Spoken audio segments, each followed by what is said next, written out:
Hey guys, tonight we're dusting off our silk handkerchiefs and plunging headfirst into the world of French aristocrats right before the Revolution, a time so glamorous and revolting that even your weirdest family holiday dinner has nothing on it. We're talking powdered wigs, sour cheese breath, and enough body odor to clear out Versailles faster than a fire drill. So before you settle in, take a moment to like and subscribe. But only if you actually enjoy what I do here. Leave a comment telling me where you are listening from and what time it is for you. Now, dim those lights, put on a fan for that authentic drafty chateau effect, and get comfortable. If you have a scented candle, light it. Just pray it's not Eau de 18th century France. Let's play a quick game. Have you ever wondered what the most privileged people in history did with their days? Did French aristocrats ever wash? How many servants does it take to dress a duke? What's it like to use a gilded chamber pot? And whose job was it to clean that thing? Could you stomach a meal in a dining room that doubled as a livestock pen? Did anyone in Versailles actually know what a toothbrush was? And more importantly, would you survive a single day without modern plumbing, privacy, or the concept of a non-lethal perfume? Well, congratulations. You've just woken up in 1788, in a bed that smells suspiciously like cheese, surrounded by more powdered hair than a Halloween wig shop. Good luck, you're officially a French aristocrat on the eve of everything going spectacularly wrong. Morning begins not with birdsong, but the squawk of a footman shaking out your mattress, because yes, it's stuffed with feathers, dust, and the collective hopes and dreams of an entire generation of lice. The sunlight pours through floor-length drapes, illuminating the delicate cloud of dander hovering over your face. You stretch, realizing your nightshirt is basically a petri dish. Welcome to another glorious, itchy day. You'd think, as an aristocrat, that you'd get to sleep in. Wrong, you don't sleep in. You awaken to the world, which really means jolting upright as three servants drag your covers off and begin debating whether last night's wine stain is more Bordeaux or just despair. The mattress itself is a work of historical horror. Underneath layers of silk and brocade lies a sack stuffed with feathers, down, and a generous helping of bugs, each one an original inhabitant since the reign of Louis XIV. If you're lucky, the bedbugs only nibbled your ankles. If you're unlucky, they threw a party and invited the fleas. Your pillow is a paradox. It looks cloud-like, embroidered with golden thread, but feels like a lumpy sack filled with duck parts and crushed dreams. As you turn your head, a little flurry of powder and old perfume poofs into the air, a gentle reminder that hygiene is for people without land holdings. The sheets, allegedly changed every week, have achieved a sort of vintage aroma, a complex bouquet somewhere between goat cheese, old roses, and mild panic. In winter, the sheets are so cold they could pass for fresh-caught trout. In summer, they cling to you like a judgmental aunt. Now let's talk about your pajamas. A linen nightshirt that at first glance looks fresh and white, but on closer inspection could be a map of the previous evening's anxieties. Linen breathes, but not well enough to stop you from waking up slightly moist, slightly sticky, and, if you've got aristocratic luck, crawling with one or two tiny stowaways. You try to ignore the crawling sensation on your leg. Is it a loose thread? Or is it Henriette, the flea who's been with you since childhood? You'll never know. Of course, you're not alone in bed. The best part of being a French aristocrat is the sense of togetherness. And by togetherness, I mean you, the lice, the fleas, and occasionally a decorative spaniel whose only talent is drooling directly onto your pillow. Privacy is not a thing. While you're rubbing your eyes and scratching your arms, a footman stands politely in the corner, waiting for the signal to help you stand up. A process that involves more choreography than a ballet. He's followed by the maid, who has brought your morning chocolate and a little brush for your wig, which she assumes you slept in. You didn't, but it's best not to correct her.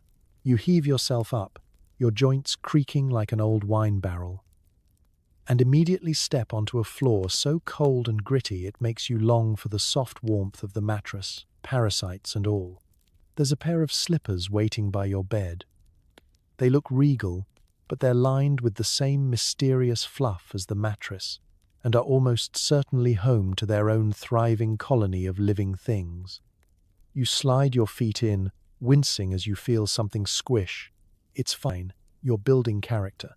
While you try to regain your dignity, the window is thrown open to air out the chamber.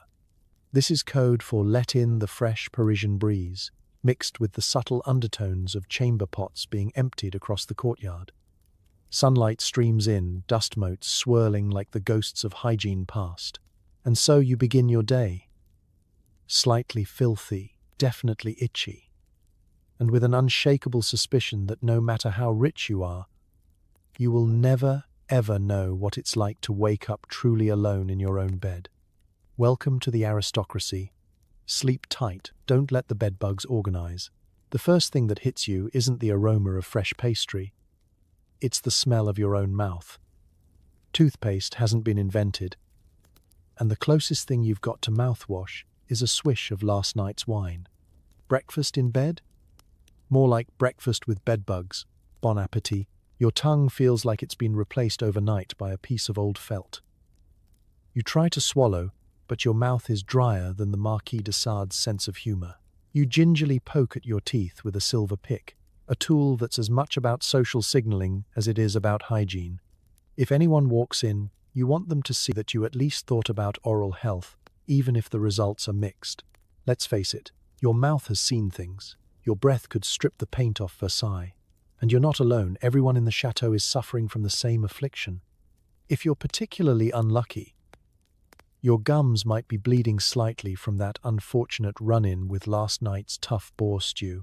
If you're lucky, you'll find a crumb or two of yesterday's pastry and start your day with a little bonus fiber. You reach for your morning beverage, a steaming cup of something that calls itself coffee. In 1788, coffee is all the rage, the newest import for the upper crust, and the only thing strong enough to temporarily distract you from the fact that your mouth smells like a cheese market in July. Of course, the coffee comes with a side of drama. It's prepared by a servant who looks nervous, because the penalty for getting your coffee wrong is being glared at by a countess. This is a fate worse than death. As you take your first sip, you're struck by the glorious bitterness. Coffee, at this point in history, is strong enough to dissolve the family silver if left unattended. It's served in delicate porcelain, which you balance on your lap with the grace of someone who has never poured a drink for themselves.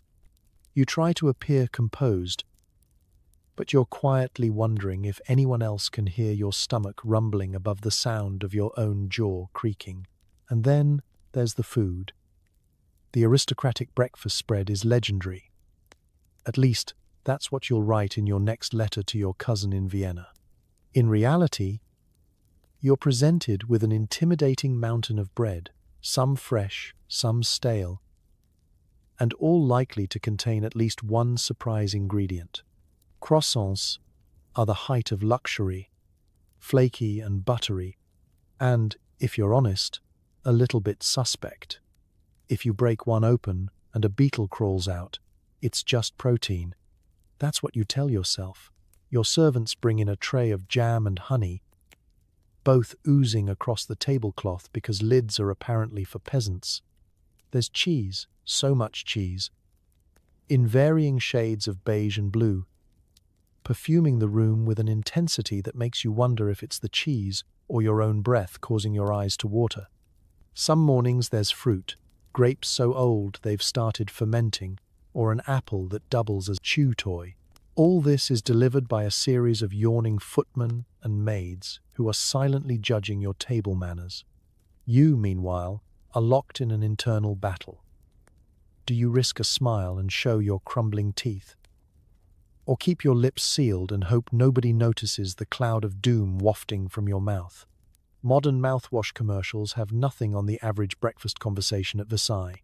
Imagine every person at the table carefully covering their mouth with a lace napkin, talking in hushed, mumbly tones and subtly leaning away from one another. It's like a secret society dedicated to denying the existence of halitosis. Every so often, you catch the eye of another noble and share a silent look. We're all suffering, aren't we? And you are. Because beneath all the sugar, bread, and bravado, everyone knows that breakfast is just a polite waiting game before the next bout of indigestion. As you sip your coffee, chew your slightly suspicious croissant, and try not to breathe too deeply, you realize that being an aristocrat means never letting them see you sweat or burp, or God forbid yawn. Bon appetit indeed. Welcome to the most luxurious misery a morning can offer. Bathing, in theory, is a noble pursuit. In practice, it's a once-in-a-while, lukewarm ordeal involving rose water, 2 gallons of perfume, and at least 4 servants. You're not clean, but you're damp, and somehow you now smell both floral and faintly like goat cheese. Let's set the scene. It's the late 1700s, and you, as a French aristocrat, are about to embark on the single most over-engineered 10 minutes of your week. The courtly wash. The process begins with your maid cautiously suggesting it might be time for une petite toilette, which is code for we've noticed you've started attracting bees indoors again.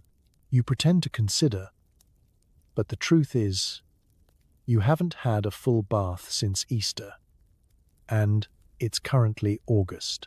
Your first stop is the dressing room, a place that smells permanently of wilted flowers and ambition. In comes the washing crew, 2 maids, 1 footman, and the lady's companion, who is there purely to observe and gossip about your moles.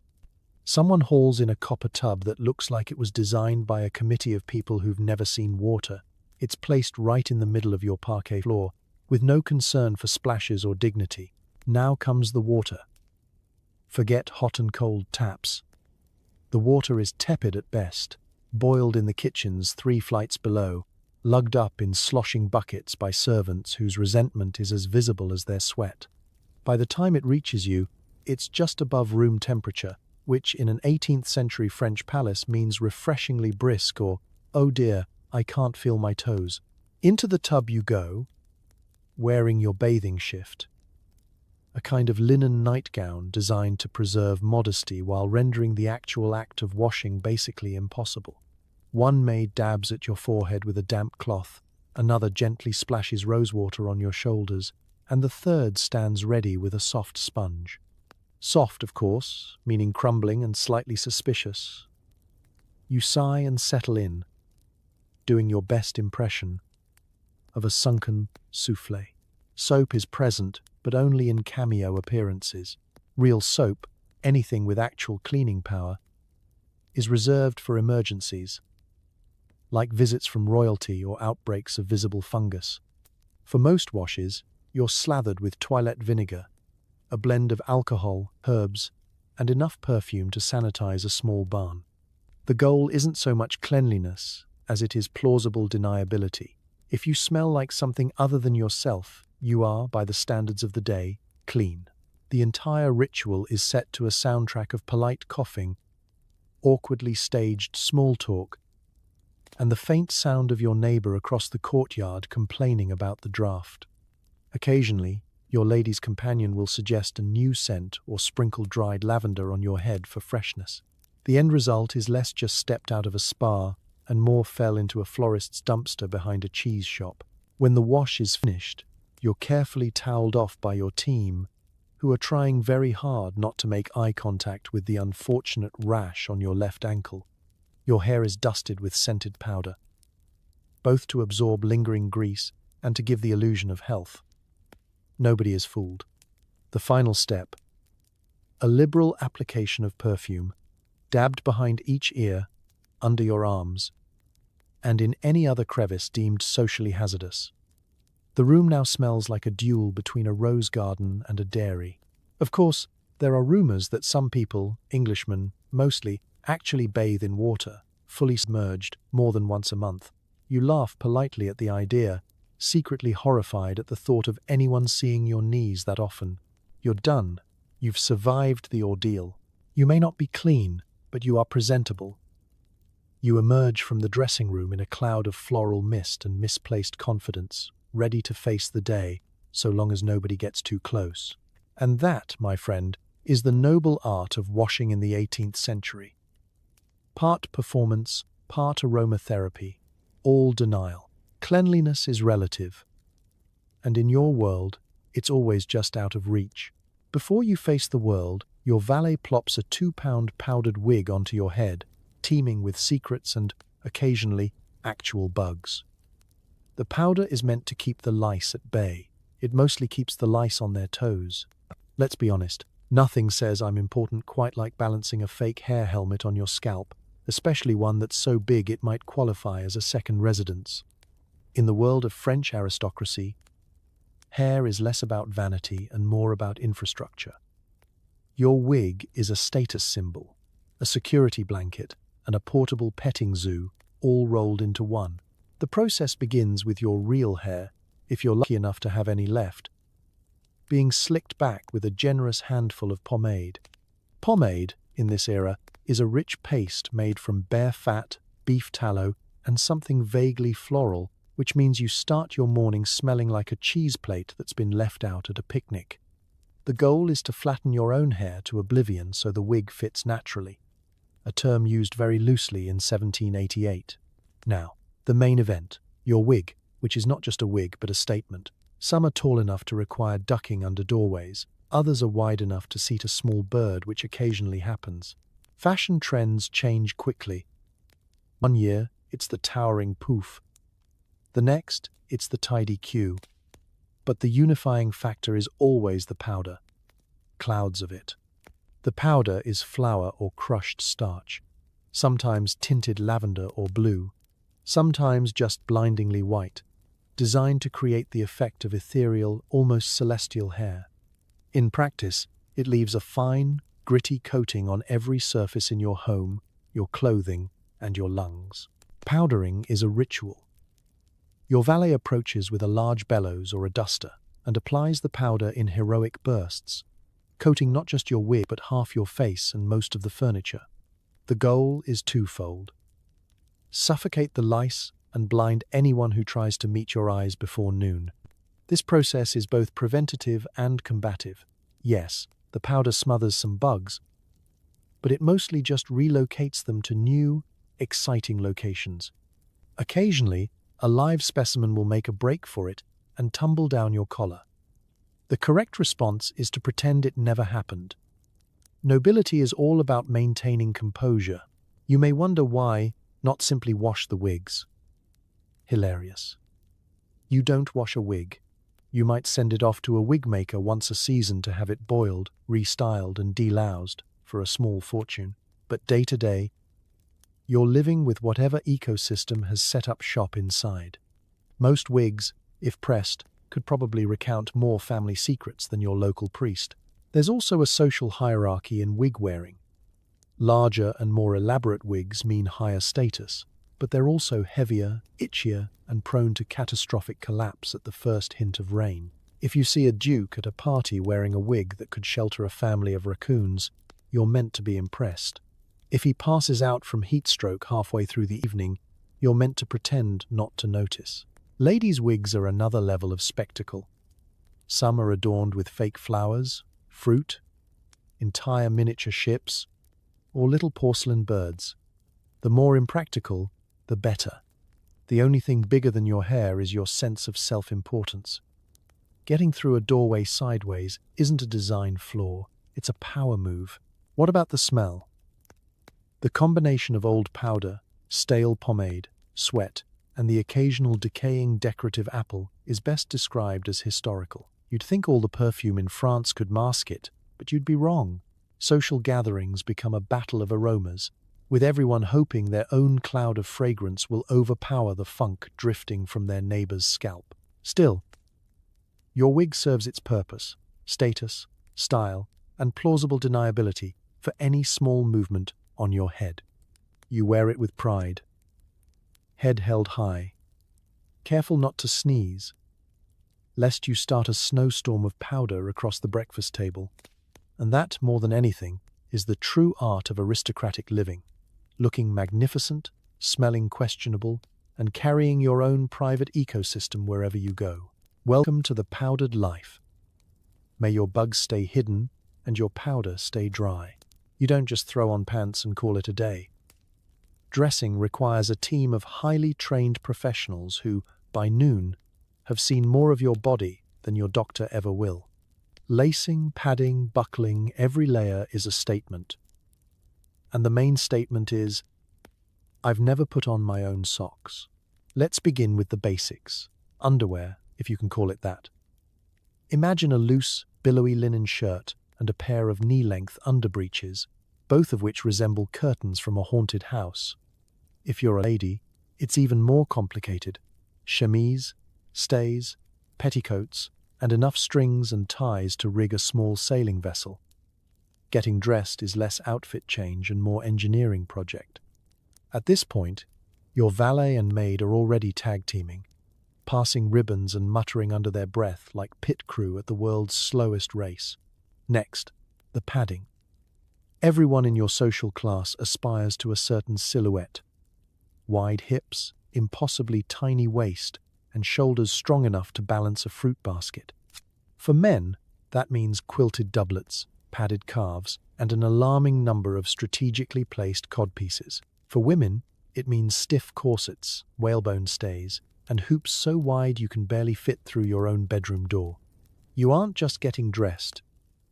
You're being assembled, one restrictive panel at a time. By now, your armpits are beginning to sweat. But don't worry, deodorant is still a fantasy. So you'll just layer on more linen. The next layer is your actual clothing. Breeches and waistcoat for men, gown and overskirt for women. The fabrics are expensive, imported, and, most importantly, unwashed. Silk, brocade, velvet, lace, and anything else that says, I am not here to do manual labor, ever. The sleeves alone take 5 minutes to attach, and you haven't even looked at the buttons yet. Ah, the buttons.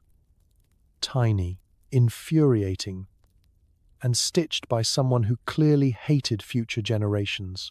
Buttoning up your jacket or bodice requires both dexterity and blind faith. That's why you have staff, seamstresses, valets, chambermaids, and at least one person whose only job is to fish lost buttons out of the rug. Some outfits use hooks, others use strings, and if you're particularly unlucky, you might need a little bit of lard to get things sliding smoothly. Now for the outerwear. Frock coats, capes, and, if the weather calls for it, a muff. You look magnificent. You also weigh as much as a sideboard and move about as gracefully. Sitting down is a logistical challenge, requiring advanced planning, 2 footmen, and a basic understanding of physics. For women, the skirt is so wide you have to enter rooms sideways. For men, the jacket tails are so long you could feasibly use them to mop the floor. Which, incidentally, you sometimes do by accident. No look is complete without accessories. Gloves that are so tight you need talcum powder to get them on. Stockings that reach up to your thighs and are held in place with elaborate garters. Jewelry in quantities that would bankrupt a small country. Shoes are dainty, buckled, and universally uncomfortable. If you're lucky, you'll only trip twice before breakfast. And of course, you need help with every step. There's no such thing as privacy. Your staff has seen it all, and they have opinions. Sometimes they offer helpful hints. Monsieur, perhaps today, less powder on the calves? But mostly, they just keep you upright as you wobble toward the mirror. You finally emerge, a walking layer cake of fashion, status, and light perspiration. Every buckle and bow is a declaration of wealth. Every wrinkle a minor scandal. You don't walk so much as glide, forced into elegance by sheer architectural necessity. You may not be able to breathe deeply, sit down, or get undressed without the jaws of life, but at least you look fabulous. And that's the secret of French aristocratic dressing. It's not about comfort or practicality. It's about making sure everyone knows that you have never, ever dressed yourself, and you intend to keep it that way. Why do aristocrats love perfume? Because nothing says I'm rich like dousing yourself in enough musk to make your dog sneeze. The goal isn't to smell nice. It's to survive the day without passing out from the stench of your own armpits. Your day begins and ends with a cloud of fragrance so thick it could qualify for its own property tax. Your dressing table is a miniature apothecary. Tiny glass bottles, corked flasks, and bejeweled atomizers filled with suspiciously colored liquids. There's rose, orange blossom, jasmine, lavender, ambergris, and, if you're feeling daring, a splash of essence of civet, harvested directly from the backside of a terrified wildcat. Nothing but the best for your delicate skin. Why so much perfume? It's not just about covering up the fact that you haven't bathed since the last comet sighting. It's about power. A true aristocrat can clear a room, but a great aristocrat can do it by simply walking in and leaving the air shimmering with a scent that whispers, "I don't know how to use soap, but I do know how to spend money." Perfume is the invisible cloak that wraps you up and tells the world, "I have arrived." And so has my overwhelming bouquet. Application is an art form. You don't just dab behind the ears and call it a day. No. You go full Monet on every exposed surface, wrists, neck, elbows, knees, and, for the particularly paranoid, the insides of your shoes. You sprinkle your wig, mist your linen, and occasionally splash a little into the air for good measure. The maids, coughing gently in the background, are a regular part of the ritual. One unlucky servant is assigned the perfume bellows, a device designed to blast fragrance into the very seams of your clothing. If you don't leave a chalk outline of scent everywhere you go, are you really even trying? Your peers are in on the game too. Versailles is a battleground of perfume warfare, with every corridor packed tighter than a muskox in July. Step into a salon, and you're assaulted by a tidal wave of competing fragrances. The Duchess de Brissac's orange water, the Comte's beloved tobacco, rose blend, the Marquise's infamous cinnamon vinegar musk, which has sent more than one houseguest fleeing for the gardens. The air gets so thick you half expect someone to light a candle and set the whole chateau ablaze. But here's the dirty secret. All that fragrance isn't fooling anybody. Underneath it all, the human nose is still catching faint notes of unwashed feet, stale cheese, and the kind of sweat that only happens when you wear 12 layers of clothing and haven't sat down since breakfast. You're not masking the truth. You're just building a barricade of scent and hoping no one is brave enough to scale it. Modern deodorant ads boast about 24-hour protection. 18th century France boasted about making it through the masquerade ball without anyone fainting. Of course, there's status in the source, too. Imported scents cost a fortune. Ambergris from Wales, attar of roses from distant Persia, spices from the Indies. If you can't afford the real deal, you buy locally, which sometimes means floral essence is just pond water with a hint of geranium. This doesn't matter. The most important thing is to reek of something, anything, other than your own humanity. Even the furniture joins in. Cushions and drapes are doused in scented water. Letters are sprinkled with perfume, ensuring that even your mail smells more expensive than most people's houses. You're living in an ecosystem of constant, weaponized fragrance.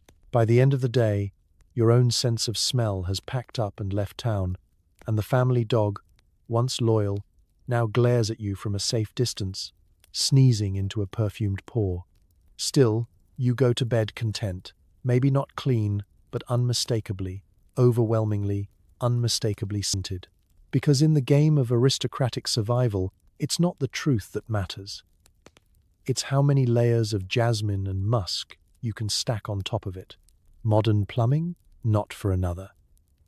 Once 100 years, darling, you squat over a porcelain bowl, hoping the footman waiting outside has earplugs and low expectations. When you're finished, someone else gets the honor of carrying your fragrant offering away. Royalty is all about delegation. The day's first order of business isn't sipping chocolate or petting your lapdog. It's confronting the grim reality that even the most gilded palace is, at heart, just an elaborate public restroom with paintings. You rise from your flea-ridden bed and wobble over to the toilet corner, which is often cordoned off with nothing more than a folding screen and wishful thinking. Behind it, you'll find the noble chamber pot, a beautiful, hand-painted vessel with gold trim, delicate flowers, and, in some cases, your family's crest. It's the most expensive bucket you'll ever sit on. Privacy, of course, is for peasants. Your toilet routine is a social event, or at least a team sport. Maids stand by with clean linen and scented water. The footman, whose entire career is now a testament to human resilience, lurks in the hallway pretending he's somewhere, anywhere else. Sometimes there's even a toilette companion, a close friend or relative whose job is to distract you with the latest scandal while you do what must be done. The French word for this is normal. The modern word for this is trauma. You perch atop the porcelain, acutely aware of the echoing acoustics of 40-foot ceilings. If you're lucky, the chamber pot is cool and clean. If you're not, well, the less said about the last guest, the better. There are no flushes, just a little sprinkle of rose water, if you're fancy, or a hurried prayer that the footman is prompt with his removal service. Heaven forbid you forget to call him, because nothing starts a day like an accidental whiff of yesterday's digestive decisions. Wiping is a choose-your-own adventure. The wealthy have soft cloths, lace-trimmed and monogrammed for posterity, while the merely well-off get rags, or, in a pinch, pages from last season's opera program. If you're truly unfortunate, you might find yourself with a handful of moss or the French luxury of a perfumed sponge on a stick. Toilet paper? Not a twinkle in the inventor's eye. By the time the revolution comes, it'll be the most radical concept in Paris. When your business is concluded, you signal for the footman by bell, by call, or by making awkward eye contact. He enters with the solemn dignity of someone who has seen things and will never be the same.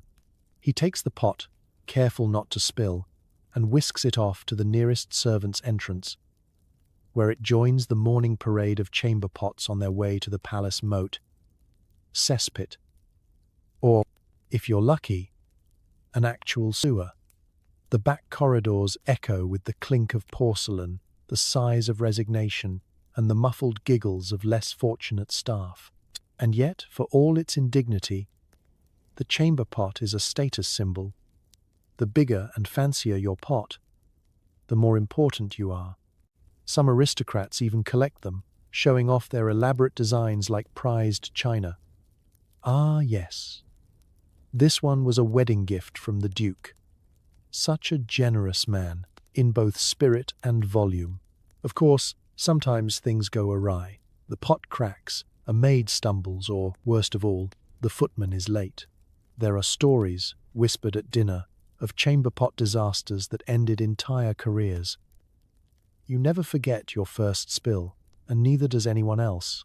By the time you've washed your hands in a splash of lavender water and dabbed a little extra perfume behind your ears, you've survived the most athletic event of the day. You emerge from your private corner, head held high, ready to greet the world. After all, nothing says confidence like surviving the chamber pot Olympics without losing your dignity or your breakfast. Welcome to royal living, where you never lift a finger, but someone else always lifts your pot.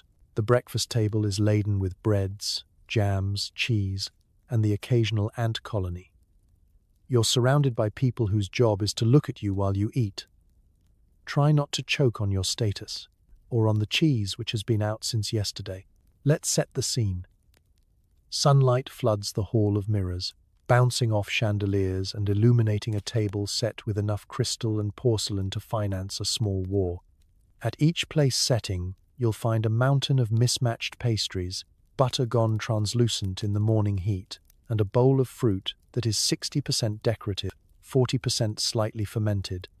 You reach for a croissant, flaky and golden, only to discover it's already been nibbled by something with more legs than you. Nature, as always, finds a way, even in Versailles. The morning meal is a performance, a daily ceremony more about being seen than being fed. There are rules. The king, or whichever noble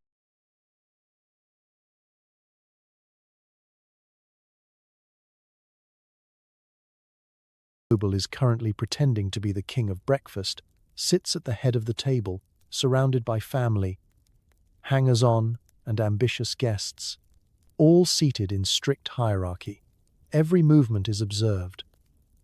If you drop a crumb, a flurry of servants will swoop in to remove it before anyone can judge you for lacking the motor skills of a courtier. And someone will still judge you, because that's literally their job. Breakfast is not an intimate family affair. It's public, formal, and populated by a rotating cast of courtiers, most of whom are not there to eat but to eavesdrop, gossip, and watch you try to butter toast without disgracing your lineage. There are the professional flatterers, whose sole purpose is to gasp in awe at the opulence of your jam selection. The old rival from last week's card game, who eyes your bread roll as if it's an act of political aggression. The cousin you haven't spoken to since the infamous wine incident of '85. Even your personal valet stands by with a napkin, ready to dab your chin if you so much as breathe too enthusiastically near the grape jelly. The food itself is a gamble. The breads range from oven-fresh wonders to crusty leftovers that could double as doorstops. Jams and jellies are homemade, but hygiene is theoretical, and you're never quite sure if that poppy seed is just moving. The cheese is legendary, both for its taste and for its ability to evacuate a room. Imagine a camembert so ripe it could answer back. A Roquefort so blue you wonder if it might be plotting an escape. There's milk for your chocolate, but it's been sitting out long enough to develop a distinct personality. If you're lucky, it just curdles. If you're not, it tries to negotiate its freedom. As you nibble, the real feast is the conversation. Politics, scandals, and whispered rumors circulate faster than the butter dish. Who's fallen out of royal favor? Who's having an affair with whose valet? Who was caught smuggling cheese out of the pantry at midnight? Breakfast is Versailles' version of morning news, except everyone at the table is both anchor and headline, and nobody's actually telling the truth. You learn to smile, nod, and laugh at jokes that are, at best, legally actionable. If you're feeling brave, you might try the fruit. Or you might just arrange it artfully on your plate and hope no one notices when you slip it into your pocket for a hungry dog later. And if you're really daring, you'll ask for an egg, soft-boiled, preferably. This request triggers a crisis in the kitchen, a minor diplomatic incident, and at least one servant will have a nervous breakdown before your egg, overcooked and apologetic, finally arrives. The meal ends when the king stands, or when the table collectively loses its will to continue. As you rise, one last look at the breakfast spread reminds you, status comes with perks, but none of them involve a guaranteed edible meal. You survive somehow, and head out to face the rest of your day, slightly hungrier, a little more anxious, and already dreading tomorrow's cheese. Congratulations, you've made it through breakfast at Versailles, where the real menu is always gossip, and the main ingredient is fear. You'd think all that wealth would buy a dentist. Instead, you apply rouge, powder your face, and scrape your tongue with a silver spoon. Dental hygiene is mostly a rumor, and everyone's smile looks like they chewed gravel. Let's start with the basics. Hair. If you have any left, it's clinging to your scalp for dear life beneath that daily parade of pomade, powder, and pins. Lice are an accepted part of the ecosystem, treated not as a nuisance but as a feature. You have your lice comb, a thin, cruel little rake of bone or ivory that claims to remove bugs but mostly just redistributes them to new and exciting locations. Combing is done by a maid, who tries to look away as she discovers enough wildlife to populate a small meadow. If you're unlucky, the maid gossips. If you're really unlucky, the lice gossip too. Then comes the face. Rouge is essential. Men and women both apply it in alarming quantities. You dab a crimson circle on each cheek, blending it until you resemble a freshly boiled lobster, a symbol of health, or at least of having functioning capillaries. White face powder follows, layered on with a swan's feather or, if you're low on birds, just your palm. The powder's main ingredient is lead. Yes, lead, because nothing says youthful glow like a gentle daily poisoning. Add a hint of blue vein drawn at the temple for that fragile, artistic, probably consumptive look. Your eyebrows are next. If you're up to date with trends, you've shaved them off entirely and replaced them with mouse fur glued above your eyes. The glue doesn't always hold, so by midday you might be winking at a duke with one eyebrow perched on your forehead and the other dangling by your nose. The real power move is to ignore it. Noblesse oblige, darling. Then there's your breath. Oh, your breath. Your morning began with wine and ends with something best described as historic toothbrushes. If you're lucky, you own a twig to chew on. If you're fashionable, you scrape your tongue with a silver spoon, delicate, expensive, and completely useless. Mouthwash is a splash of spirits, a handful of mint leaves, or just holding your breath and hoping everyone else does the same. You could pay a tooth drawer to yank out an aching molar, but anesthesia hasn't been invented. And the last noble who tried is still rumored to haunt the palace, moaning about nerve pain. Teeth are a status symbol, in the same way that battle scars are. The more you have left, the more you brag. Sugar is fashionable, but only the wealthiest can afford to rot their teeth in style. Blackened stumps and gaping holes peek out from every smile, turning the daily greeting ritual into a sort of oral horror show. Lipstick can only do so much. At court, you learn to purse your lips and let your rouge do the talking, but the show must go on. Nails are buffed, not clipped. Earwax is ignored, unless it's visible, then a servant discreetly gestures and you both pretend nothing happened. Perfumed water is dabbed at the pulse points to disguise the fact that, beneath the flowers, you smell like a wet dog who lost a fight with a cheese wheel. Grooming is a team sport. Valets, maids, hairdressers, and sometimes even a visiting barber-surgeon crowd your dressing room, offering advice, giggling behind their hands, or whispering the latest trend mouse fur brows are out, beet juice lips are in. You smile bravely, revealing the crumbling relics of your dental past, and step into your shoes, powdered, perfumed, and ready to face another day of gossip, glances, and gentle decay. You emerge from your chambers looking like an oil painting in progress. Stunning from a distance, but up close, best viewed through a thick haze of scented powder and dim candlelight. Because when it comes to aristocratic grooming, the goal isn't perfection. It's plausible deniability. And perhaps just a hint of rouge to distract from the rest. The real work of the day is writing letters you'll never send and trading gossip that could get you killed. The salons are alive with rumors and threats, and everyone's trying to be clever without revealing they can't read Latin. You rise from breakfast with a sigh, whether from the cheese, the conversation, or existential fatigue. You're not sure. Now it's time to handle your correspondence. This sounds important, but what it really means is sitting at an ornate desk and commissioning a servant to bring you a tray stacked with paper, quills, and an ink pot the size of your patience. You begin by scanning the pile of invitations and notes, all wax-sealed and perfumed, some dusted with enough powder to leave a white fingerprint on your best silk sleeve. Letter writing is less about communication and more about performance. You pen a response to the Duchesse de la Chanterelle, graciously declining her invitation to a hunting party that you'd rather swallow a cheese rind than attend. You sign your name with a flourish, careful to include the appropriate titles and at least one biblical reference, just in case the priest gets nosy. Most of these letters are destined for the great archival void, lost, ignored, or read only by a bored servant in a drafty hallway. The real fun, of course, is the gossip. Gossip is the currency of Versailles. Gold gets you a carriage, but a juicy secret gets you dinner invitations. You lean over your desk, dictating a note to your trusted scribe.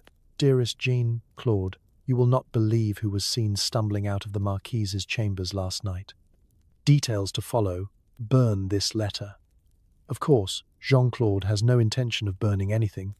These notes are the backbone of his retirement plan. The salon circuit kicks off around mid-morning.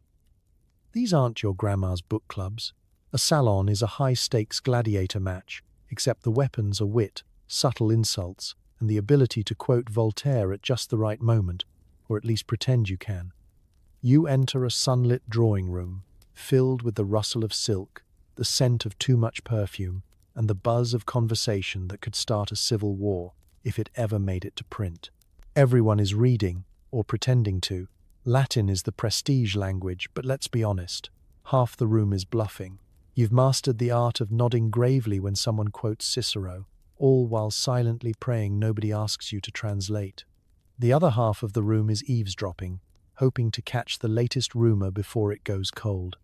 You swap tidbits like currency.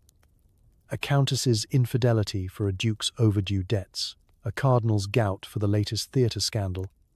Discretion is advised, but rarely practiced. Occasionally, an affair breaks out, by which we mean a passionate whispering in the corner, a coded glance, or a series of urgent notes exchanged under the table. Romance in the aristocracy is less about true love and more about plausible deniability and blackmail insurance. Your spouse, if present, is likely engaged in their own letter-writing campaign to a rival court. Monogamy is a theory, infidelity is sport. And then there's the threat. The shadow of danger that lingers in every bit of gossip and each sealed letter. One wrong word, one ill-timed quip, and you might find yourself on the wrong side of a royal edict, or worse, excluded from next week's masquerade. The consequences are dire: exile, disgrace, or being forced to eat breakfast alone. After a morning of correspondence, scandal, and the occasional nervous giggle, you finally push away from your desk. The pile of letters is larger than when you started. Your mind is abuzz with intrigue, and your only real accomplishment is the satisfaction of knowing that, for one more morning, your secrets are safe and your rivals are just a little bit more nervous. Congratulations! You've survived morning duties in Versailles, where the pen is mightier than the sword, and a loose tongue is the most dangerous weapon of all. You promenade through sculpted gardens, stepping daintily over piles left by the Duke's prized peacocks. The smell is a subtle reminder that all the perfume in the world can't mask nature's revenge. The gardens at Versailles are legendary.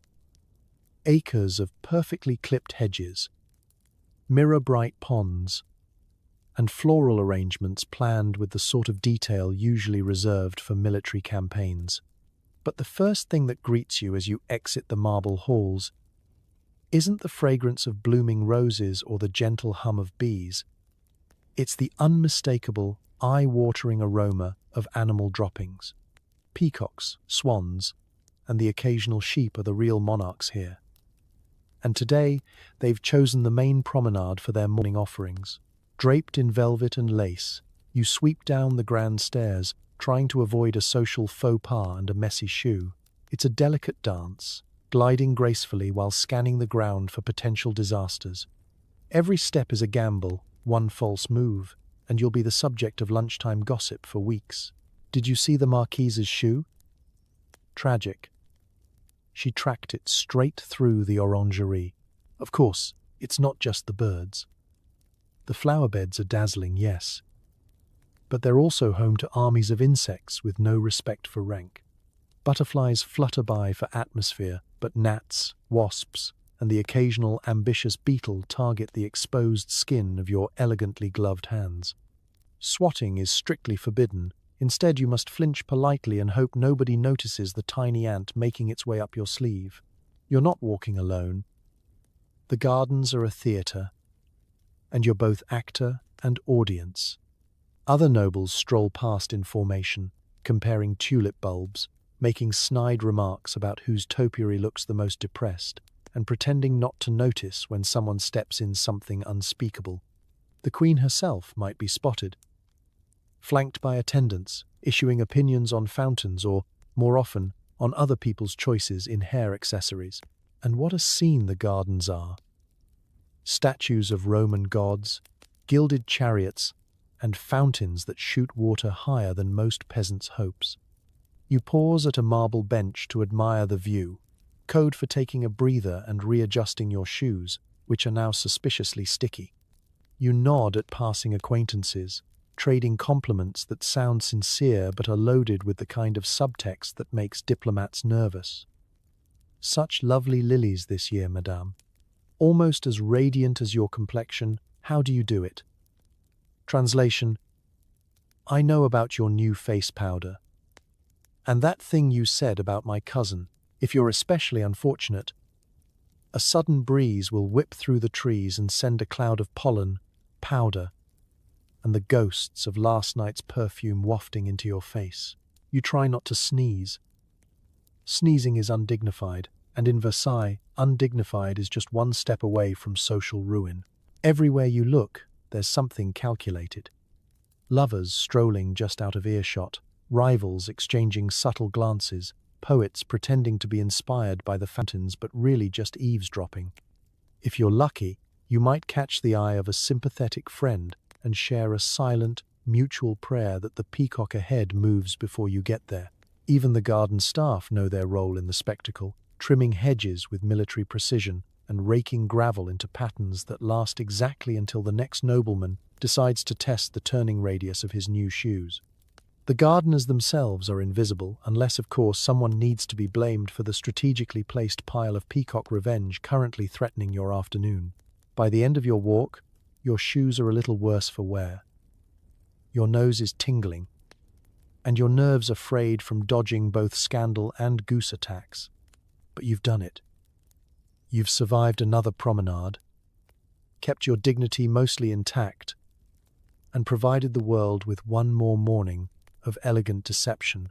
Because at Versailles, the real art of the garden isn't growing flowers. It's making sure nobody sees you slip.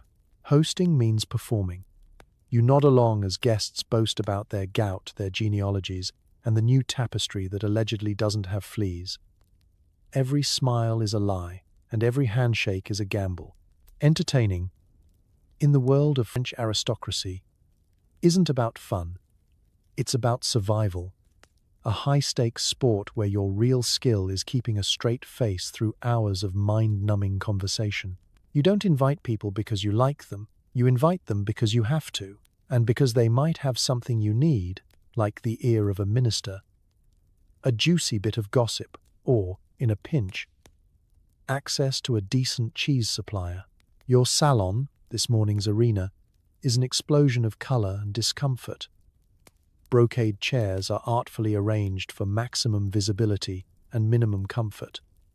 The fireplace is roaring, even though it's July. Candles burn in gilded holders, filling the air with the scent of expensive wax and slightly burnt hair. A small orchestra squeezes into the corner, tuning their instruments and glancing longingly at the exit. The guests arrive in waves. There's the Comte, who will spend the next hour listing all of his ancestors, none of whom have done anything particularly useful since the Crusades. Madame Laroche launches into a thrilling saga about her new carpet. A carpet so pure, so free of fleas, it's practically a miracle. Everyone pretends to be impressed, even as a moth takes flight from its fringes. In a society where status is everything, even a new rug is political. Small talk is a treacherous river. One wrong turn, and you're mired in a discussion of agricultural tariffs, or, worse, poetry. You perfect your interested face, eyebrows slightly raised, mouth in a neutral smile, nodding rhythmically while your soul quietly leaves your body. It's an Olympic-level display of endurance. Refreshments arrive. Tiny cakes so delicate you could lose them in your wig, and wine so sharp it could strip the polish off your best silver. Every bite is a risk, every sip an invitation for someone to sidle up and launch into their latest medical complaint.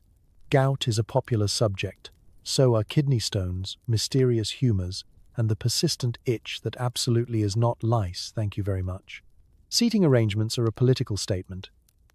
You place your allies close, your rivals just far enough away that any verbal sparring can be easily denied later. Across the room, a pair of cousins are locked in a smile-off, each determined to look happier, healthier, and less scandal-ridden than the other. You, meanwhile, are just trying to keep the conversation from devolving into a shouting match about inheritance law. For entertainment, there's music, amateur theatrics, or, if the night is especially grim, a poetry reading. A nervous young baron is forced to recite a few verses. The crowd murmurs approval while scanning the exits. The musicians launch into a minuet, and guests pair off for a dance. Careful to step on toes, only in the most strategic of ways. A duel in the garden later is not out of the question. And then, of course, there are the games. Cards, dice, or, if someone's feeling reckless, charades. The stakes are always higher than they seem. Lose a hand at cards, and you might lose more than money. You could lose reputation, alliances, or in rare cases your best riding horse. Winning is just as dangerous. Nobody trusts a lucky streak. By the end of the evening, your cheeks hurt from forced smiles, your brain aches from endless small talk, and your ears are ringing from the symphony of humble brags and veiled threats. As the last guest departs, leaving behind only crumbs and the faint smell of disappointment, you collapse onto your moth-eaten tapestry and breathe a sigh of relief, because in the world of French nobility, entertaining isn't about pleasure. It's about making it through the evening without accidentally starting a scandal, or, worse, admitting you were bored. And tomorrow, you'll do it all again. Curtain up, smile on, and don't let them see you yawn. Your private rooms are a sanctuary, if you ignore the love letters stuffed under the bed and the mountain of dirty linen that no one dares touch. Intimacy, in this world, is a competitive sport. Let's step inside. The boudoir is advertised as a place for relaxation, contemplation, and delicate personal business. In reality, it's the epicenter of emotional chaos. Your chamber is overflowing with velvet cushions, porcelain figurines, wilted bouquets, and piles upon piles of laundry. The linens are stacked so high they could be used for siege defense, and their perfume, somewhere between lavender and existential despair, does little to mask the whiff of 3-day-old socks. At first glance, your bed is a scene of luxury. Brocade canopies, embroidered silk sheets, and more pillows than you have friends. But look a little closer, and you'll spot the evidence of last night's social maneuvering. Notes scribbled on scented paper, love tokens wrapped in lace, and, if you're unlucky, an incriminating silk stocking that is definitely not yours. The average boudoir contains enough secrets to spark a dozen duels before lunch. Speaking of secrets, affairs are less of a scandal and more of a scheduling nightmare. Lovers come and go, sometimes announced, sometimes smuggled in after midnight through a network of servants who all know exactly what's happening and who will happily spill the details for the right price.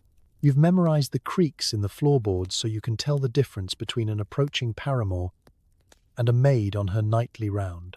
Maintaining romance at Versailles is a logistical feat. The competition is fierce. Everyone is attempting to seduce everyone else, if not for love, then for leverage. Gifts are exchanged with coded messages, glances are traded across salons, and clandestine meetings are arranged with the kind of subtlety that would make a spy blush. Of course, discretion is an illusion. The walls are thin, the servants are curious, and if you try to whisper, you'll only be heard by the one person you wish wouldn't. And then there's the laundry. No matter how glamorous your affairs, you still have to contend with the ever-expanding heap of clothing in the corner. Changing outfits multiple times a day is great for making fashion statements, but less great for anyone tasked with scrubbing grass stains out of satin. Your personal maid glares at the laundry basket as though she's negotiating a hostage situation. Rumor has it that more than one love letter has been accidentally boiled, and at least one lacy undergarment has made the rounds of court, attached to a scandalous poem. Personal hygiene here is a delicate negotiation. You'd like to appear as fresh as the flowers on your dressing table, but the reality is more complicated. Between midnight rendezvous, spilled wine, and perfume clouds dense enough to trigger local weather alerts, most evenings end with a quick wipe down and a prayer. No wonder the sheets smell like a cross between heartbreak and last week's cheese platter. Sleep, when it comes, is both a relief and a risk. You drift off surrounded by tokens of affection, half-drafted apology notes, and the faint dread that someone's about to knock on your door with another request for a private conversation. Pillows are for clutching, tossing, and, in emergencies, screaming into. In the cold morning light, you survey the battlefield of your boudoir. Love lost and found, secrets barely concealed, and laundry that started its own quiet rebellion. You smooth your hair, dab on a little extra powder, and prepare to face another day of emotional acrobatics, strategic napping, and the unending struggle to keep your romantic and laundry affairs from becoming tomorrow's headline. Because in the French aristocracy, privacy is a myth. Love is never simple, and laundry, like gossip, just keeps piling up. Lunch begins at noon and ends when someone passes out or leaves in tears. The table groans under courses of suspiciously grey meat and mystery sauces. Wine flows, insults fly, and indigestion is a way of life. To the uninitiated, lunch at Versailles sounds like a dream. Gold-rimmed plates, candlelit chandeliers, footmen gliding around with trays piled high. But from your seat, wedged between the marquis who won't stop recounting his military failures and a duchess with a vendetta against cutlery, it feels more like running a social gauntlet with a side of food poisoning.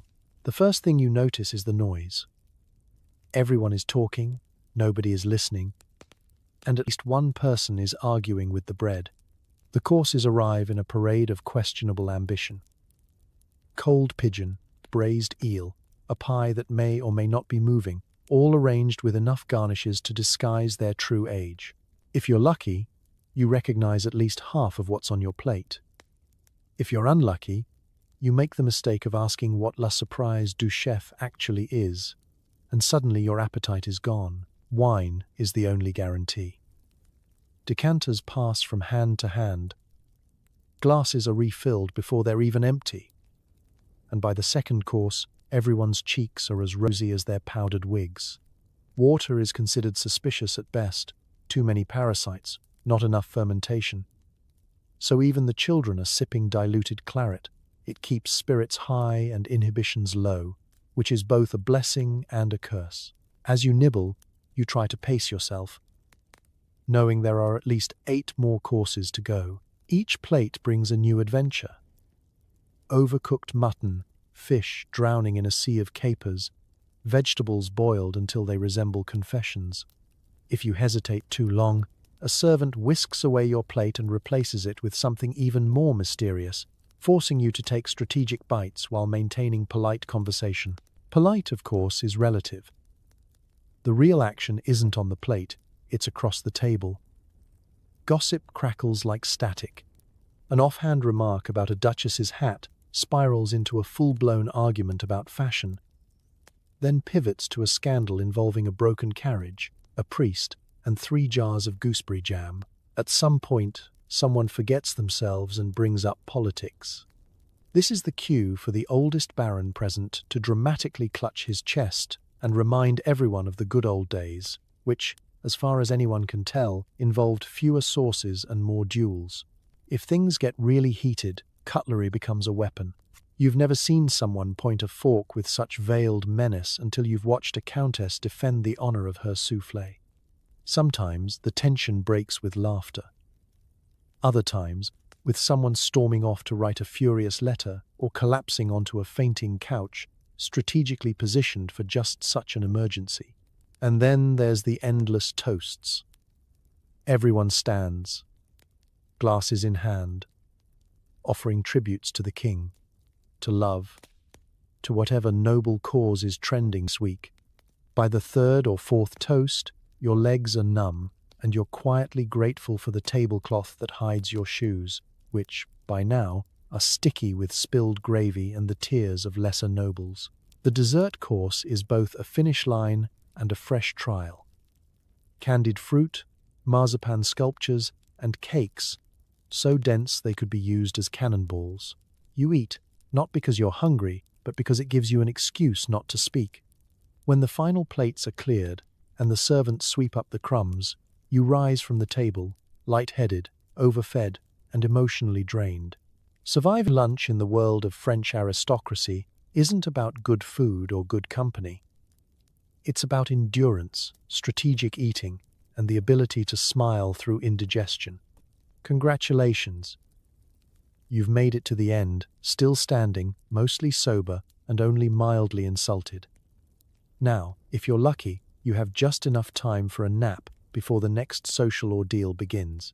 Nothing gets done without a small army of servants, each with a specific job, a complicated grudge, and the keys to all your embarrassing secrets.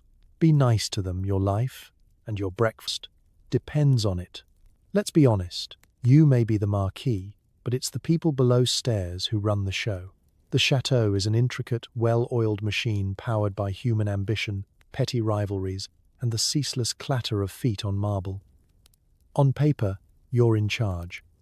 In reality, you're just another expensive accessory for the staff to manage. Every waking hour of your life is orchestrated by a team of specialists. There's the valet, whose job is to dress you, undress you, and pretend not to notice when you can't find your own shoes. The chambermaid, who knows exactly how many times you've skipped a bath and can recite, from memory, the location of every hidden love letter under your mattress. The cook, a culinary genius who could start or end your day with equal ease, depending on whether you remembered her birthday.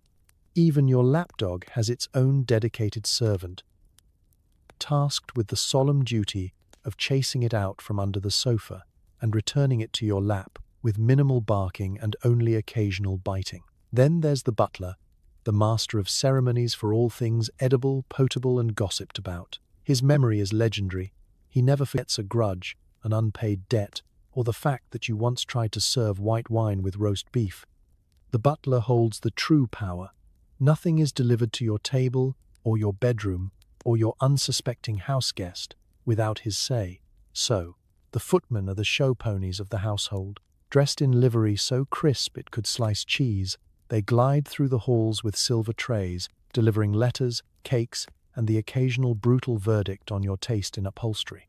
They're everywhere, eavesdropping, exchanging meaningful glances, and developing inside jokes about your inability to keep a wig on straight. Occasionally, you'll catch them playing shuttlecock in the back corridor, using your best lace handkerchief as a net. Laundry maids toil away in the steamy underworld of the chateau, wrestling with mountains of linen, the occasional love note stuck in a sock, and stains that defy both science and prayer.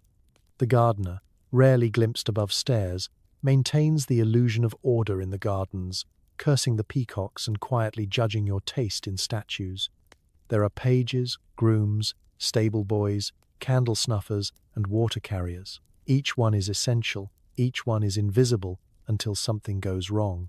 The real secret to surviving aristocratic life isn't social status, it's staff management. These people see everything. Who snuck into whose bedroom, who fainted in the rose garden after 3 glasses of sherry, who accidentally spilled sauce on the Duchess's gown. They're the original social network, trading information faster than the post can deliver it. Make one angry, and you'll find yourself wearing yesterday's underclothes by mistake. Make all of them angry, and suddenly you're the main character in the week's juiciest rumor. Bribery is an expected part of the household economy. You slip a coin to the kitchen maid for extra dessert. Promise the stable boy your old boots if he keeps quiet about the late-night visitor. And always, always, tip the butler at Christmas if you don't want your secrets airing by 12th night. But it's not all drama and backstairs politics. Sometimes a servant saves your skin, smuggling a love letter, slipping a second helping of tarts onto your plate, or warning you about the undercooked pheasant before it's too late. They might even cover for your latest scandal for a price. So, next time you sail through your day thinking you're the master of the house, remember, It's the small army behind you that makes sure your world doesn't collapse in a flurry of lost wigs, burned toast, and public humiliation. The chateau runs on gossip, grudges, and gratitude. Treat your staff well, or start practicing how to eat burnt toast with a smile. Lapdogs, parrots, and the occasional monkey roam freely, spreading joy, chaos, and diseases yet to be named by science. Aristocratic pets have better healthcare than most villagers, but absolutely no manners. It's the sound of tiny paws on marble that signals morning has truly begun. As you attempt to sip your tepid chocolate and recover from the latest chamber pot incident, your favorite lapdog, let's call him Monsieur Bubbles, leaps elegantly onto your lap, trailing a wake of perfumed fur and questionable fluids. No breakfast is complete without your loyal companion snuffling at your crumbs, gazing into your eyes with the shameless entitlement only a dog with its own velvet pillow can muster. Pets, for the French aristocracy, are more than just status symbols. They're living accessories, and the more exotic, the better. One duke collects parrots, each with a vocabulary that would shock a sailor. The countess across the hall keeps a monkey that's notorious for both pickpocketing and relieving itself in houseplants. Someone once tried to keep a miniature pig indoors, but it made a scandalous escape and was last seen leading a conga line of geese through the orangerie. You quickly learn that, in the world of Versailles, animals are the ultimate icebreaker or deal breaker. They're conversation starters. Isn't he clever, madame? He can say 3 entire words in Italian, courtly gifts, and more than once, weapons in ongoing feuds. There are stories of a noble woman's lapdog strategically deployed to soil a rival's best gown. Duels have been fought over stolen canaries. Pet-related drama at court is more cutthroat than most inheritance disputes. Healthcare for pets is nothing short of miraculous compared to what's on offer for the average peasant. If Monsieur Bubbles so much as sneezes, a personal physician is summoned, armed with lavender-scented bandages, chicken broth, and the best leeches money can buy. Your lapdog gets more attention for a minor itch than you did for that time you fainted in the rose garden. There are even rumors of pets with their own miniature beds, custom-made bonnets, and, on more than one occasion, embroidered nightshirts. But hygiene? A completely different story. Despite being doused in rose water, powdered, and combed until they resemble sentient dust bunnies, aristocratic pets are walking flea festivals. The court is a living experiment in cross-species parasite transmission. It's not unusual to discover a tick leaping from your monkey onto the cheese tray, or a flea bravely exploring the front lines of your best silk stocking. Petting a dog is a risk. Cuddling a parrot is an act of pure hubris. Their manners are as questionable as their health. Dogs bark at ambassadors, chase cats through the king's study, and steal hors d'oeuvres from the hands of the bishop. Parrots interrupt political discussions with an ill-timed "Vive la Révolution," and everyone pretends it's charming, not ominous. Monkeys will snatch wigs, overturn inkwells, and, on at least one occasion, attempt to mount a diplomatic envoy. No one dares discipline them. After all, these pets are family. Training is mostly for show. Yes, your dog can jump through a hoop or fetch a ribbon when he feels like it. But tell him no and you'll get a look of such haughty indifference you'll wonder if he's been taking etiquette lessons from the Queen. It's an unspoken rule. The more spoiled the animal, the higher its owner's standing. If your parrot hasn't started at least one diplomatic incident, are you even trying? Still, they bring a certain chaotic joy. Laughter echoes down the corridors as puppies tumble over priceless carpets and cats perch regally atop harpsichords. Even their disasters provide stories for the salon. They're a welcome distraction from the stress of scandals, scheming, and the ever-present fear of eating bad cheese. So, as you smooth your gown and shoo your monkey away from your wig, remember, in the grand hierarchy of Versailles, it's sometimes the creatures with the smallest collars and the biggest fleas who rule the roost. Body odor is an accepted fact of life. The most you can hope for is to be the least offensive person in the room. You try to hide the sweat stains under lace and bravado. Welcome to the pungent reality of aristocratic France, where the nose is both your best ally and your mortal enemy. In a society where perfume is a necessity and fresh air is considered suspicious, every room you enter is a game of olfactory roulette. The golden rule: don't be the smelliest person at the table. The silver rule: if you are, make sure your status is high enough that no one can mention it. Let's begin with the basics: clothing. Your silks, brocades, and velvets are beautiful to look at, but murderous to wear in the summer heat. There's no such thing as breathable fabric. The only ventilation comes from the odd hole you've worn in your sleeve after years of nervous fidgeting. You perspire beneath layer after layer, the sweat soaking through chemises, petticoats, breeches, and doublets until you're convinced you could personally solve the chateau's water shortage just by wringing out your undershirt. Bathing, as previously established, is more social theory than daily practice. A full immersion wash might happen once a month, twice, if you're feeling daring or have a very important ball to attend. In between, you resort to the bassin d'eau de toilette, a fancy bowl of slightly cloudy water used for dabbing your face, hands, and whatever other parts you can reach without risking a wardrobe malfunction. For the hard-to-reach areas, a quick spritz of rose water or orange blossom will have to do. It doesn't remove the smell. It simply adds a floral top note to the existing eau de humanity. Of course, the problem isn't just you, it's everyone. The Grand Salon, by noon, is an aromatic stew of nervous sweat, garlic breath, mildew from last year's tapestries, and the ever-present undertones of dog. You become an expert in creative breathing, shallow inhales, mouth closed, and the subtle use of a lace handkerchief scented with violet oil. Sometimes, in moments of desperation, you accidentally spill a few drops of cologne on the floor just to take the edge off. If you're lucky, you have access to the latest advances in hygiene.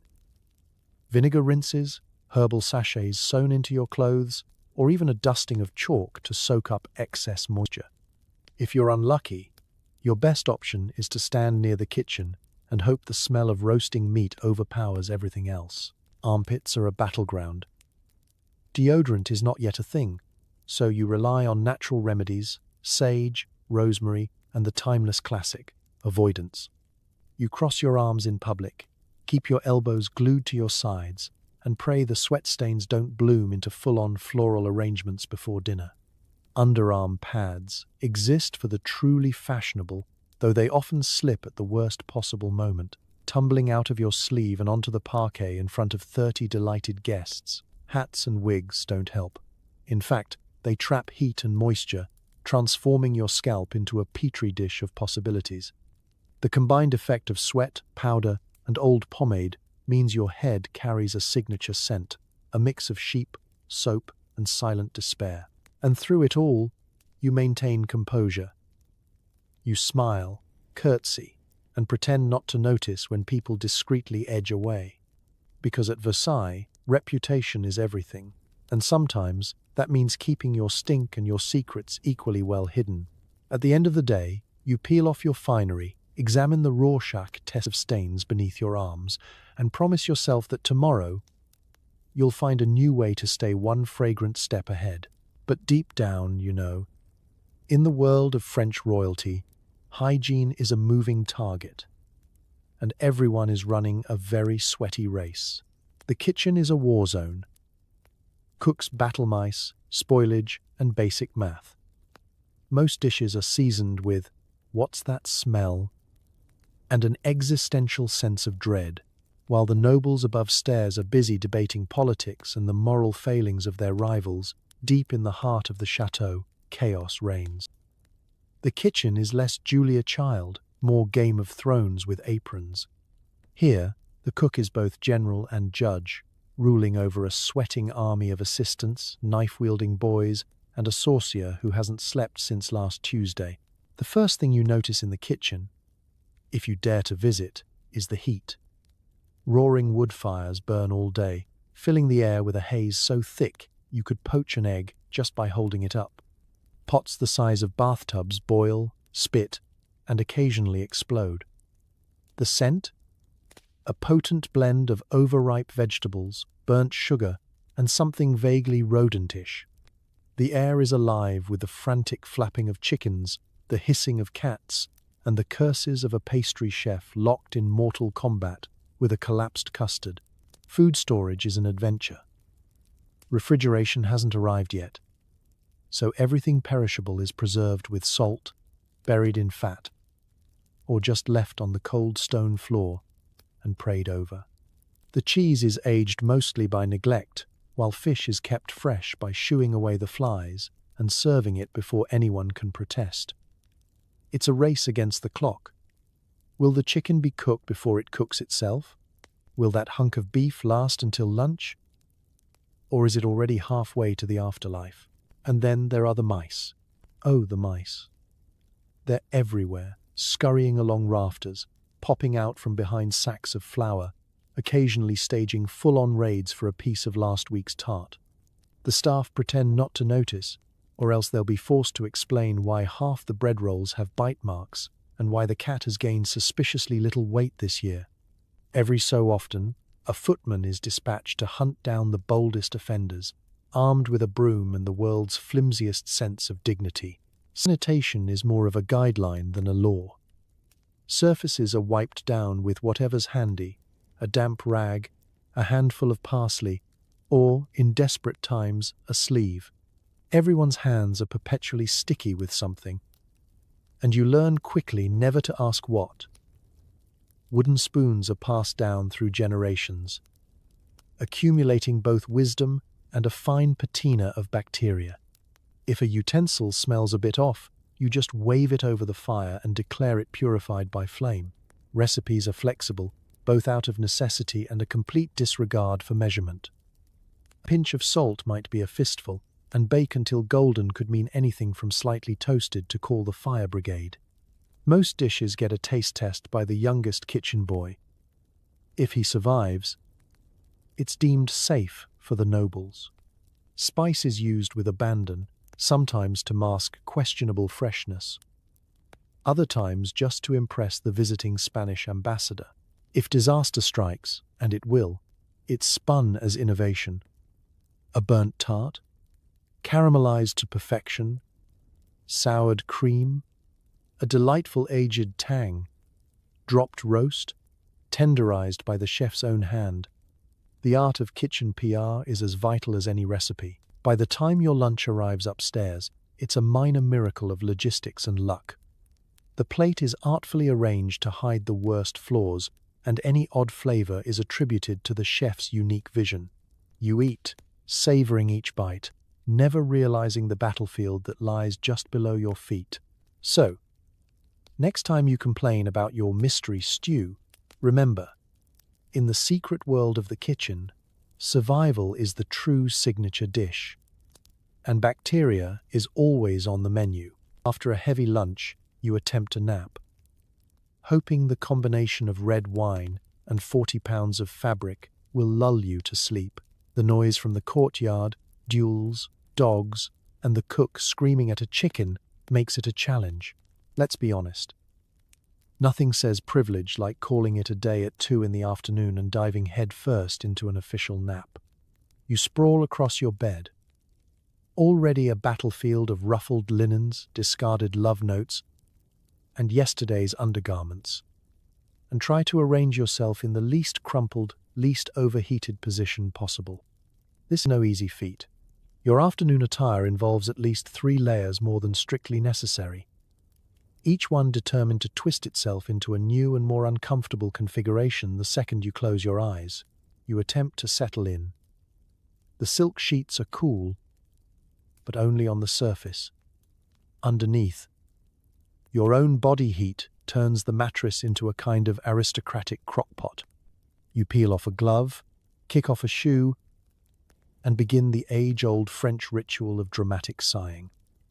If you're a true expert, you can achieve a nap-ready state in under 20 minutes, provided you're not interrupted by a stray footman looking for lost laundry or a maid needing to refresh the linens, code for gossip, and a peek at your correspondence. The palace is never quiet. Outside your window, the afternoon is in full swing. Somewhere in the distance, a pair of bored cousins have decided to duel over a disputed handkerchief again. Their swords clink, punctuated by the occasional shout and a round of applause from the garden staff. Someone's terrier is yapping enthusiastically, chasing a flock of peacocks that scatter like feathered confetti. The kitchen, meanwhile, erupts with the kind of racket you'd expect from a battlefield. Pots banging, a cook cursing in at least 3 languages, and a chicken clucking its last in a dramatic, operatic crescendo.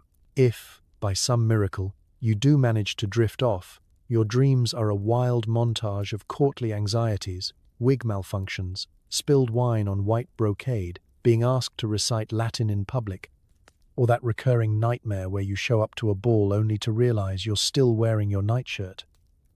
Even asleep, your mind can't quite let go of the daily hazards of high society.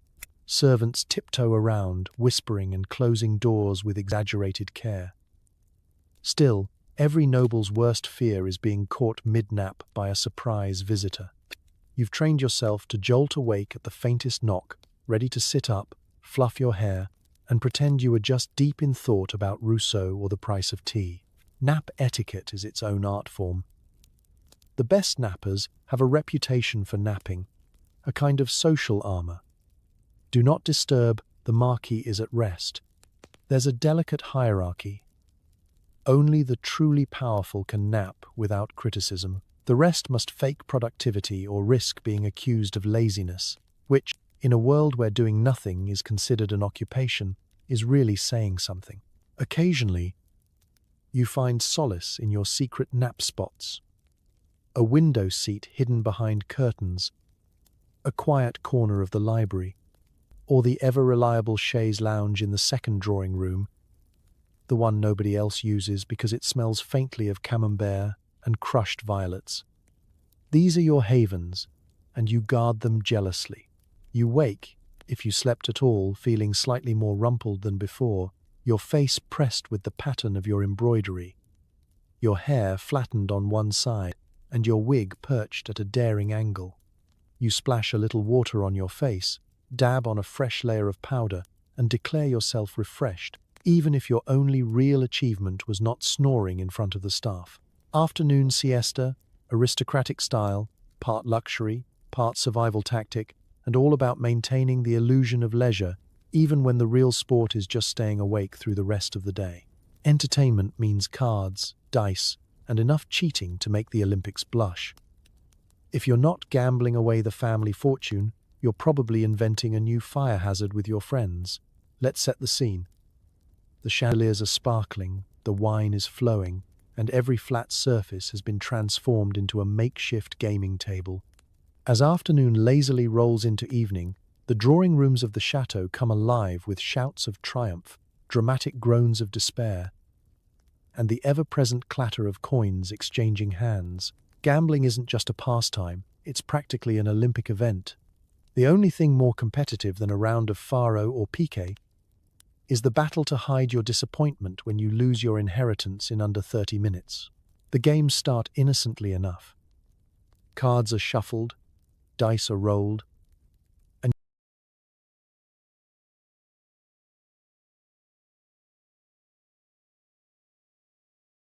you join the table with a smile that says, "I totally trust everyone here." That trust lasts about as long as it takes for someone to announce, "Let's play for stakes." Within moments, strategies are abandoned in favor of subtle signals, meaningful coughs, and the occasional strategically placed mirror. Everyone's got a trick, marked cards, loaded dice, or, in one memorable instance, a lapdog trained to bark when the deck is stacked. Cheating is so common it's almost expected. The unspoken rule is that as long as you don't get caught, you're just playing with flair. If you do get caught, the reactions vary. Some players burst into theatrical tears, others laugh it off, and a few challenge their accuser to a duel at dawn. Once, an unlucky baron had to forfeit his prized carriage after being caught with extra aces up his sleeve. The carriage is still parked outside. a cautionary tale with wheels. For those less inclined to risk their property on cards, there are parlor games, most of which involve drinking, dares, or minor acts of arson. Someone inevitably proposes candlestick bowling, a sport invented solely to see who can knock over the most priceless candelabras without igniting the curtains. If things get dull, the local pyromaniac, usually a bored cousin, suggests a round of fire poker. The rules are simple. Poke the logs until something sparks, then see who can shout for the servants first. Games of chance quickly morph into games of endurance.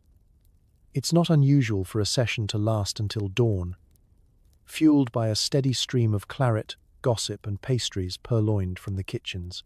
Tempers run hot, friendships are tested, alliances are formed and broken with every throw of the dice. The night air, heavy with perfume and ambition, crackles with tension, plus the occasional spark from someone's scorched sleeve. Not everyone is a willing participant. There's always one guest sitting awkwardly in the corner, pretending to read Rousseau while actually plotting an escape. Others hover around the snack table, nervously eyeing the ongoing carnage and calculating whether their jewelry will be next up as collateral. Everyone has a limit. The trick is never letting anyone know what it is. When the games finally end, the room is a battlefield. Coins are scattered, feathers are singed, and at least one piece of furniture is missing a leg. You've survived, either richer, poorer, or just glad you didn't have to explain any scorch marks to the butler. The servants arrive with brooms and knowing smirks, sweeping away the evidence of another night's mischief. Still, the memory lingers. Laughter echoing down the halls, the thrill of forbidden risks, and the knowledge that tomorrow, the stakes will be just as high, and the games just as dangerous. After all, what is the point of being aristocracy if you can't gamble recklessly, cheat shamelessly, and occasionally set something on fire, all in the name of a good time? Baths are rare and dramatic. When they happen, it's an event, water hauled by the bucket, heated over hours, and shared by half the household. You come out slightly cleaner, but haunted by the experience. For most French aristocrats, the concept of a quick bath is as foreign as self-service laundry. Bathing is a production, a special occasion right up there with royal birthdays and the annual sighting of a clean chamber pot. It begins with a collective groan from the servants, who know the next several hours will involve endless trips up narrow staircases with sloshing buckets of steaming water. By the time enough water has been hauled and heated, the kitchen is empty, the hallways are soaked, and 3 footmen have resigned. The tub itself is a work of art, a copper or porcelain basin big enough for one. Though often occupied by a rotating cast of family members, pets, and, depending on the hour, the neighbor's visiting cousin. You wait your turn, praying you're not last. The earlier you bathe, the less infused the water is with the memories and floating hairs of everyone who went before. Undressing is its own ordeal. Your wardrobe involves laces, stays, layers upon layers of silk, and at least 2 people with enough engineering skills to get you in and out without tearing anything except your dignity. The moment you finally step into the tub is both triumphant and terrifying, a little too hot, a lot too cloudy, and just deep enough to submerge your regrets. Someone throws in a handful of herbs, lavender, rosemary, or whatever was growing closest to the stables to freshen the water and disguise the suspicious floating objects. Bathing is not a private affair.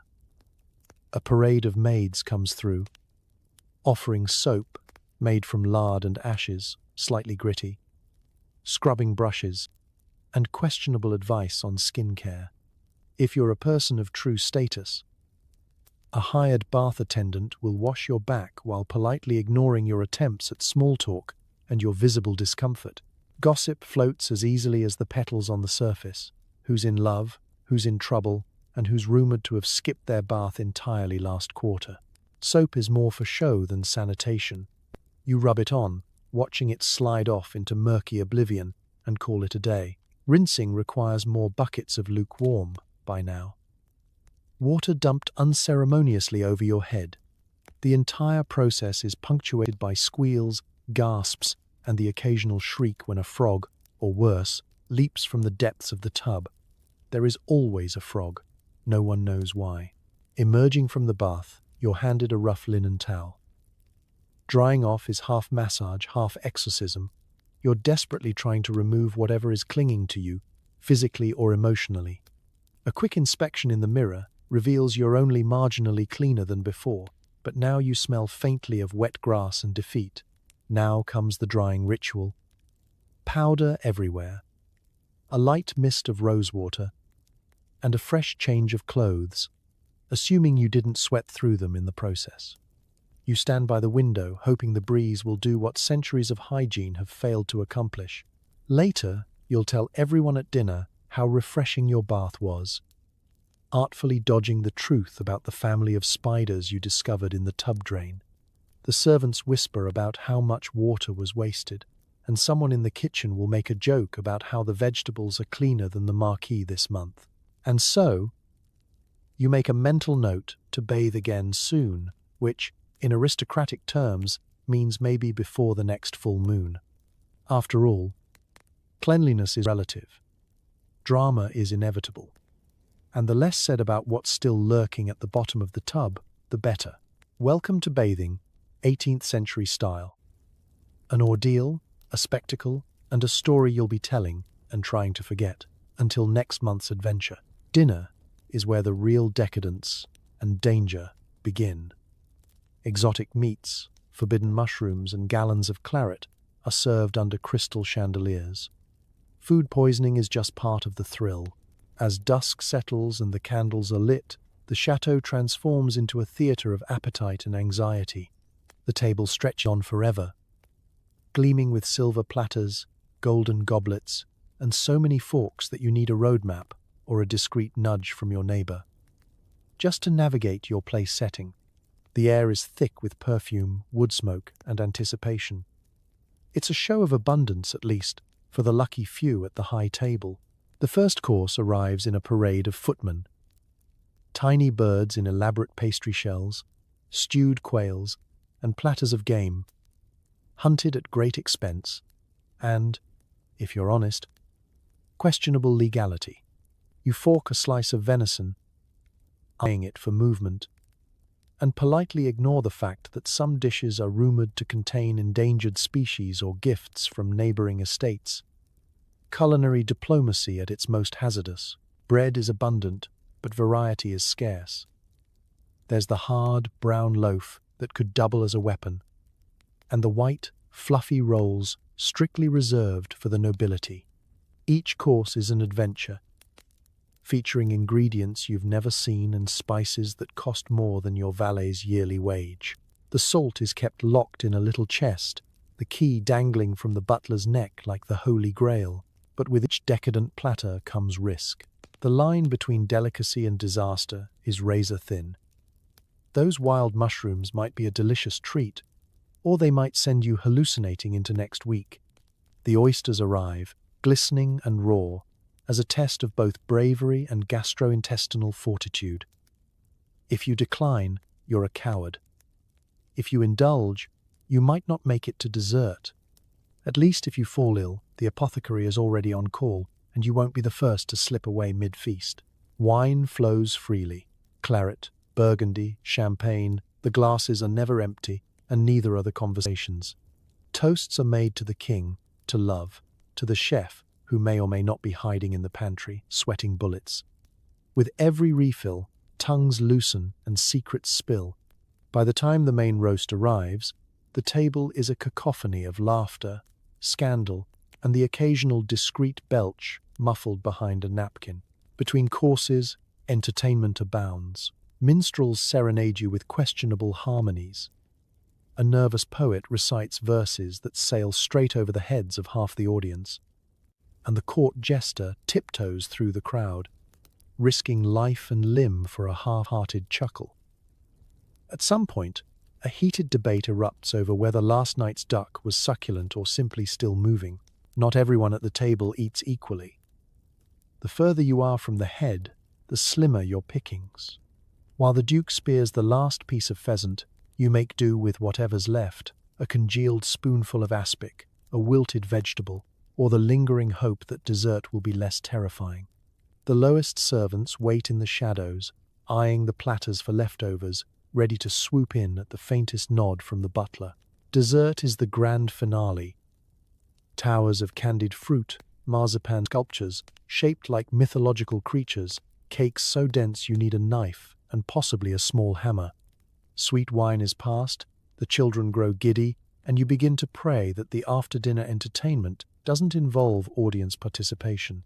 As the candles gutter and the plates are cleared, you lean back, both victorious and a little afraid. Your stomach is full, your nerves are shot, and you're keenly aware that, in this world, every feast is a flirtation with famine. The aristocrats' dinner table, where luxury and danger meet and survival is always just a bite away. Bon appétit. May your appetite be bold and your stomach stronger still. The night ends with a private concert, an amateur play, or watching a cousin attempt poetry. Your ears beg for mercy, but etiquette demands applause. Evening falls, and the castle transforms into a stage, every hallway echoing with anticipation, and the faint sound of someone tuning an out-of-tune violin. You change into your best evening attire, another hour spent wrestling with laces and buttons, and glide down to the grand salon, where you're greeted by a sea of powdered faces, forced smiles, and the unmistakable scent of anxiety. Tonight's entertainment has been planned for weeks, which means the stress is palpable, and nobody is actually enjoying themselves. The footmen pass around cups of weak punch and trays of candied nuts, while you eye the nearest exit in case things get truly dire. Conversation hushes as the hostess sweeps into the room, proudly announcing that her gifted nephew will now read from his latest poem. The audience exhales as one. You brace yourself. The lights dim, the performance begins. The cousin, age 12 but with the confidence of a failed playwright twice his age, recites an epic about lost love, geese, and possibly cheese. You're not sure because his rhymes are questionable and his delivery is mostly shouting. Still, etiquette is king. So you clap politely, pretending you weren't silently wishing for a surprise outbreak of laryngitis. After the poetry comes the music. Sometimes it's a professional quartet hired from Paris. If you're lucky, they know how to play together. More often, it's a collection of nobles who own instruments for decoration and now feel obligated to prove they can produce noise. A lady attempts a sonata on the harpsichord. The result is somewhere between tragic and heroic effort. The violinist's bow snaps, and the flautist gets the giggles. You keep smiling, nodding, and hoping nobody asks you to join in. Next up, the theatre. No evening at Versailles is complete without a play, usually written by someone in the family. The set is lavish, the costumes even more so. But the script? Let's just say Molière won't lose any sleep. The plot is incomprehensible, the acting melodramatic, and the actors themselves more interested in flirting backstage than following stage directions. Still, you watch.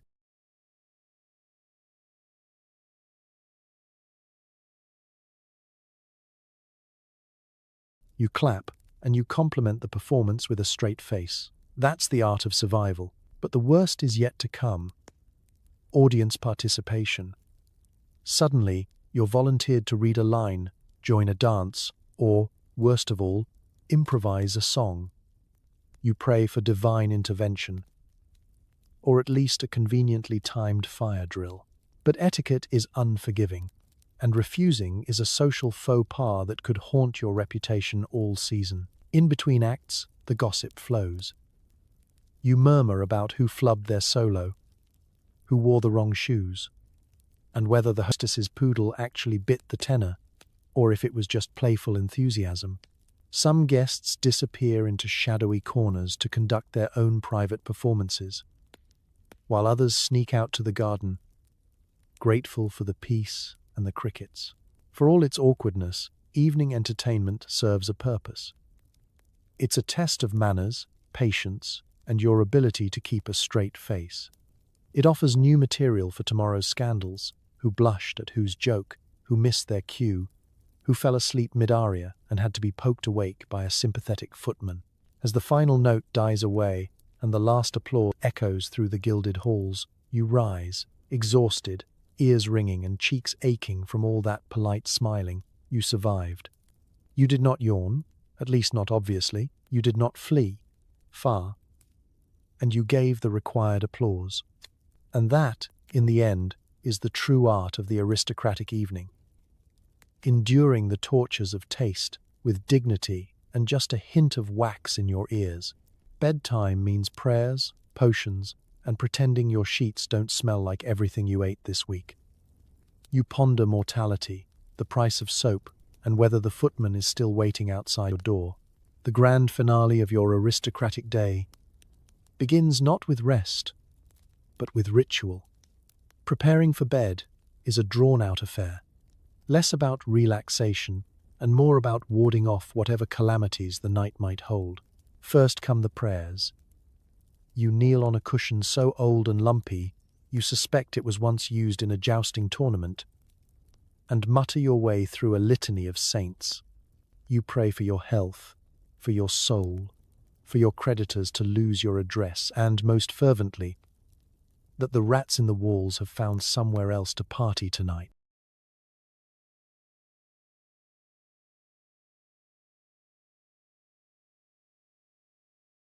Once you've negotiated terms with the divine, it's time for science, 18th century style. The bedside table is a pharmacy. Little glass bottles filled with dubious liquids, velvet sachets of dried herbs, and a mysterious jar labeled elixir of quiet sleep. You sniff it. It smells like licorice and mild regret. Tonight, you decide, you'll risk just a single sip. A footman stands at attention in the corner, ready to leap forward with a cup of warm milk, a candlestick, or, if needed, a bucket. Now for the nightly inspection. You approach the bed as you would a sleeping bear. You gingerly lift the covers, half expecting something to scurry out. The sheets, supposedly linen, possibly burlap, are a patchwork of stains and stories. Some older than you are. Despite the best efforts of the laundry maids, each sheet has its own, shall we say, aroma. There's a faint whiff of yesterday's roast, last week's cheese, and an indefinable note of just hang it by the window and hope for the best. You sigh, fluff the pillows, and promise yourself, again, that you'll request fresh sheets tomorrow. Of course, you're not alone. The footman hovers, awaiting instructions. You dismiss him with a curt nod, only to realize you still need someone to wind the clock, poke the fire, and, if you're superstitious, sprinkle a protective circle of lavender around the bed. Once, you caught a maid reciting a spell to ward off nightmares. Now you ask her to do it every night, just in case. Disrobing is a process unto itself.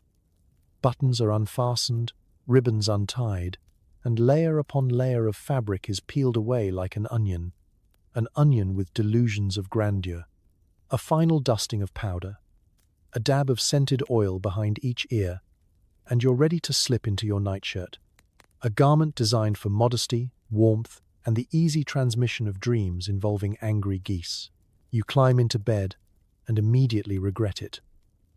The mattress sags like a diplomatic compromise, and there's always a mysterious lump just where your hip wants to go. You pull the covers tight and try to ignore the slight itchiness crawling up your leg. Was that a feather? A crumb? Something with legs? You'll deal with it in the morning. Before extinguishing the candle, you survey your bedside table one last time. A relic of your childhood, a small silver bell for emergencies, and the latest scandalous letter you swear you'll burn tomorrow, but probably won't. You blow out the candle, lie back, and let the darkness settle in. As you drift off, you ponder the existential questions of French aristocratic bedtime. Will the potions work? Will the sheets hold together for one more night? Will anyone discover that you hid the leftover cheese under the mattress last week? The answers, as always, will have to wait until morning, because at Versailles, even bedtime is a performance. Equal parts faith, superstition, and stoic resignation. Sleep tight, and may your dreams be more restful than your sheets. As you drift off, visions of angry mobs and misplaced heads haunt your sleep. Maybe tomorrow you'll try bathing, or maybe not. Either way, you tuck your lace collar a little tighter, just in case. Nighttime in the chateau is supposed to bring a kind of peace. But lately, sleep has become just another battleground. You lie back on your not quite clean sheets, surrounded by the gentle crackle of the fire and the far-off echoes of distant revelry. A masquerade somewhere deeper in the palace, or perhaps just another midnight argument in the servants' wing. The air feels heavy, thick with candle smoke and anxiety. Outside your window, a breeze rattles the shutters, carrying with it the faintest, almost imagined, sound of angry voices from the city. You try to focus on pleasant dreams, silk gowns and garden parties, towers of cream-filled pastries, a world where your only problem is remembering which wig to wear tomorrow. But the revolution has started to creep in. It's there at the edge of every thought, like a shadow in the corner of your candlelit room. You toss and turn, wrestling with your bedding and your conscience. The truth is, the world beyond Versailles is changing. You've heard the rumors at dinner, bread riots, pamphlets passed hand to hand, people in Paris who aren't content to simply be hungry and quiet anymore. You pretend it's all nonsense, just the talk of servants trying to stir up trouble. But even your dreams betray you now. You see yourself running through echoing hallways, chased by a mob carrying torches and, worse, questions. Questions about taxes, about justice, about why the cheese has gotten smaller and the bread harder. Your sleep is interrupted by fits and starts. One moment, you're presiding over a lavish ball, crowned with peacock feathers. The next, you're looking out over a balcony at a sea of faces. They're shouting something you can't quite understand, but you're fairly certain it's not a compliment about your taste in wallpaper. Your heart pounds. Your lace collar feels tighter. You reach up, half asleep, to loosen it, then reconsider. What if the mob comes tonight? You want to look your best. Somewhere down the corridor, another aristocrat is wide awake, clutching a silver crucifix, whispering prayers for peace and for the continued obscurity of their financial records. You're not alone in your fear, but the walls here are thick, built to keep out not just noise, but reality. Still, even stone can't muffle the sense that change is on the wind. The candle guttering on your bedside table throws monstrous shadows on the walls. Shapes that twist and leap, almost like guillotines. Or is that just your imagination? You remember a time when the only nightmares you had involved showing up to a masquerade without the right mask, or being caught in public with last season's shoes. Now, your dreams are crowded with unfamiliar faces, slogans, and the persistent feeling that all this silk and satin is just a very fancy disguise for something much more fragile. Tomorrow, you tell yourself, you'll do better. You'll say something kind to a servant. You'll try to eat less at dinner, maybe even consider bathing. Or you'll just stay in bed, pull the covers over your head, and hope it all passes by like a summer storm. But even as you plan, you know the tide is turning, and no amount of lace or perfume can cover the scent of fear. As sleep finally claims you, your mind drifts into a feverish world where kings and queens are toppled by bakers and blacksmiths, where a revolution is always just outside the window, and where survival might mean learning to sleep with one eye open. Rest well, dear aristocrat. Tomorrow's another day, and you'll need all your wits about you. And maybe, just maybe, a fresh pair of silk pajamas. You wake up with a headache. Is it the wine, the wig powder, or the existential terror of being alive in 1788? No matter, the family doctor prescribes his favorite cure, bleeding. Out comes a rusty lancet, a few hungry leeches, and a prayer to Saint Germain. Healthcare, in this era, is a faith-based initiative with a high risk of spontaneous fainting. Let's set the stage for the average day of aristocratic illness. You don't just call a doctor. You summon him, often from his breakfast, sometimes from the local tavern. He arrives in a swirl of cloak and self-importance, carrying a bag full of tools that looks suspiciously like gardening equipment. There is no modern medicine, only the four humours, which means every ailment can be blamed on an excess or deficiency of blood, phlegm, yellow bile, or black bile. Your headache? Clearly, your blood is unruly. Your rash? Too much bile. Your unshakable anxiety? Blame the moon. Or possibly the wallpaper. Bleeding is the all-purpose remedy. The family doctor insists that a little less blood will do you a world of good. You grit your teeth as he ties a rag around your arm and unsheathes his lancet, which hasn't been sterilized since the reign of Louis XIV. There's no anesthetic, but he assures you it's just a scratch. He draws a little vial, examines the color, and proclaims with the confidence of a man who's never doubted a guess, yes, that's the troublesome humor right there. You're left dizzy, pale, and convinced that you're only a few treatments away from becoming a marble statue. If bleeding seems too old-fashioned, it's time for leeches, nature's little vampires.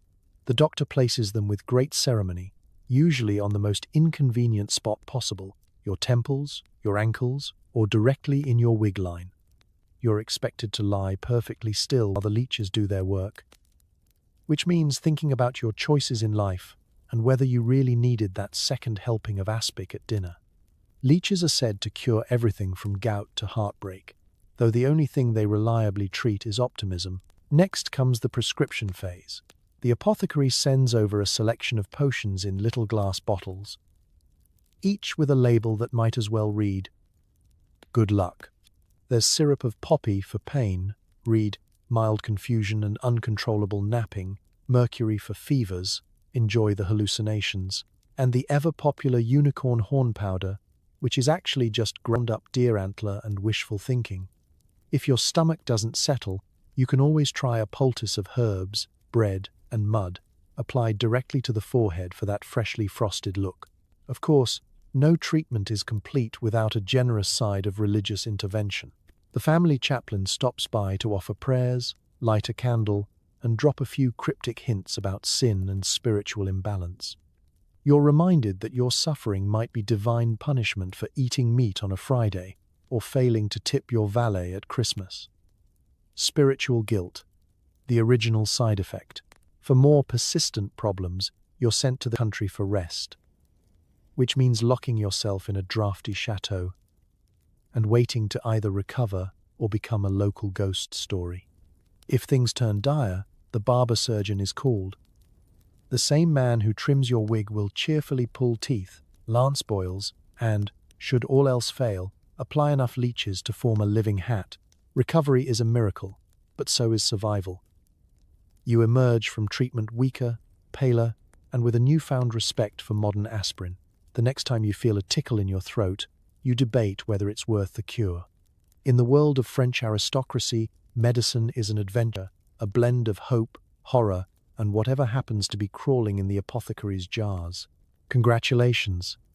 You survived another day, another doctor's visit, and possibly even your own treatment.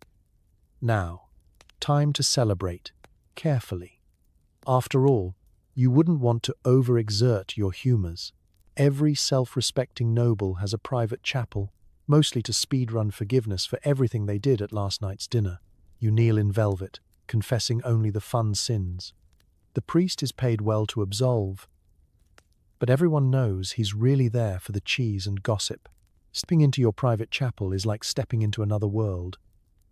A world where the candlelight is softer, the air is faintly spiced with incense, and the secrets are tucked neatly away behind gilded altars. The room is a miniature cathedral, complete with stained glass, hand-carved pews, and a personal confessional box that gets more traffic than your front door. You sink into the plush kneeler, glance up at the painted cherubs, and try not to make eye contact with the skeleton saint in the corner, who looks a little too judgmental for your liking. Confession, in this era, is less about spiritual catharsis and more about social maintenance. Everyone knows you've got to keep up appearances. The trick is to confess just enough to appear humble, but not so much that anyone suspects you've been up to anything actually interesting. "Forgive me, Father, for I have sinned," you murmur, carefully omitting the details about last night's drinking contest. The accidental and entirely avoidable fire in the drawing room, and the unauthorized use of the bishop's mitre as a soup bowl. The priest, for his part, is no fool. He's heard it all, mostly from the servants, who see everything and forget nothing. He nods sagely, offers absolution for your excessive enthusiasm at dinner, and quietly jots down the more amusing details for later retelling over wine and brie with his colleagues. It's an open secret that your confessor is just as much a player in the game as you are. He knows where the bodies are buried, sometimes literally, who's having an affair with whom, and which noble has been secretly sneaking off to the stables for a little illicit goat racing. Of course, not all sins are created equal. Some nobles take confession as a chance to perform, a sort of holy improv, where the goal is to sound as pious and as harmless as possible. You'll hear admissions like, "I coveted my neighbor's lace," or "I accidentally drank too much communion wine." The juicier details, blackmail, bribery, petty larceny, are saved for more private audiences or for moments when the priest can be persuaded to forget in exchange for a particularly fine wheel of cheese. After your confession, it's time for penance, which, conveniently, rarely interferes with your busy schedule. A few prayers, maybe a donation to the orphanage, or a pledge to refrain from gossip for a day, which everyone knows is impossible. The important thing is the performance. Kneeling in velvet, clutching a gilded rosary, and sighing theatrically for the benefit of any passing servant. The chapel is also the go-to venue for all sorts of spiritual quick fixes. Need to calm your nerves before a duel? Light a candle and pray for steady aim. Worried that your soufflé will fall during the king's next visit? Offer a donation for culinary intervention. Concerned about the suspicious stains on your ledger? Slip a few extra coins into the collection box and hope divine accounting is more lenient than the royal tax office. Yet for all its ritual and routine, the private chapel is, paradoxically, a place of genuine comfort. You leave feeling lighter, whether from forgiveness or just from having a quiet moment away from the relentless demands of court life. The burdens of sin are, at least for now, replaced by the sweet promise of cheese and a cleanish slate. You emerge, newly absolved and slightly peckish, ready to face the next round of temptations with a clear conscience and just a hint of selective amnesia. After all, sin may be inevitable, but forgiveness, especially when paired with brie, is one of the few true luxuries of aristocratic life. Status isn't just shown, it's inhaled. You send letters soaked in ambergris to friends and rivals alike, making the mailroom smell like a chemical spill. Even your poodle has its own perfume, leaving a trail of expensive funk wherever it goes. If you're not choking on fragrance, you're not doing it right. Power, in the world of the French aristocracy, is a matter of appearance. But more than that, it's a matter of aroma. Perfume is everywhere, floating through the halls in clouds so thick you could carve your initials in them. Your standing in society is measured not just by the cut of your coat, but by the strength of your signature scent. If your presence doesn't trigger a coughing fit at 20 paces, are you even trying? Let's start with correspondence. Writing letters is already a competitive sport, but the olfactory arms race takes it to the next level. You spend hours selecting just the right scent for the occasion, a dash of rose for a love note, a swirl of lavender to ease a diplomatic feud, or a powerful blast of ambergris to subtly remind your enemies that whales have died for your social standing. Sealing wax is perfumed, paper is soaked, and when the courier collects your daily stack, he does so at arm's length, lest he pass out before reaching the next estate. Receiving a letter from you is as much an assault as an honor. The recipient opens the envelope and is immediately hit by a bouquet that lingers for days, outlasting most scandals. Some particularly competitive nobles have been known to slip a sprig of dried herbs or a sachet of violet powder into their missives, just to ensure their words are read with watery eyes and an unmistakable reminder of who's in charge. But it's not just the letters. No, every living thing in your orbit is weaponized with fragrance. Your poodle, Madame Bijou, sports a custom scent, something between orange blossom and mysterious marsh. She parades through salons, trailed by a wake of perfume so potent that guests discreetly angle for fresh air. If she so much as sneezes on a guest's shoe, it's months before the smell fades. The lapdog's personal grooming kit includes scented powders, rosewater rinses, and a tiny silver comb dipped in musk, just in case her natural odor ever dares to emerge. Even the furniture is in on the game. Cushions are spritzed daily, drapes are soaked weekly, and entire rooms are aired with herbal smoke to drown out the underlying musk of damp stone, old cheese, and human ambition. Visitors often leave your apartments with your scent clinging to their clothing. A calling card far more memorable than any handshake. Of course, there's an art to layering. Too much rose and you risk smelling like a lovesick baker.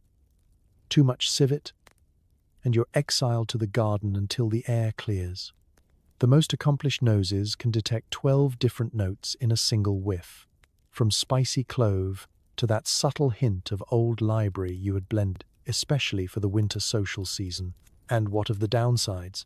Occasionally, your social circle becomes a battleground of competing aromas.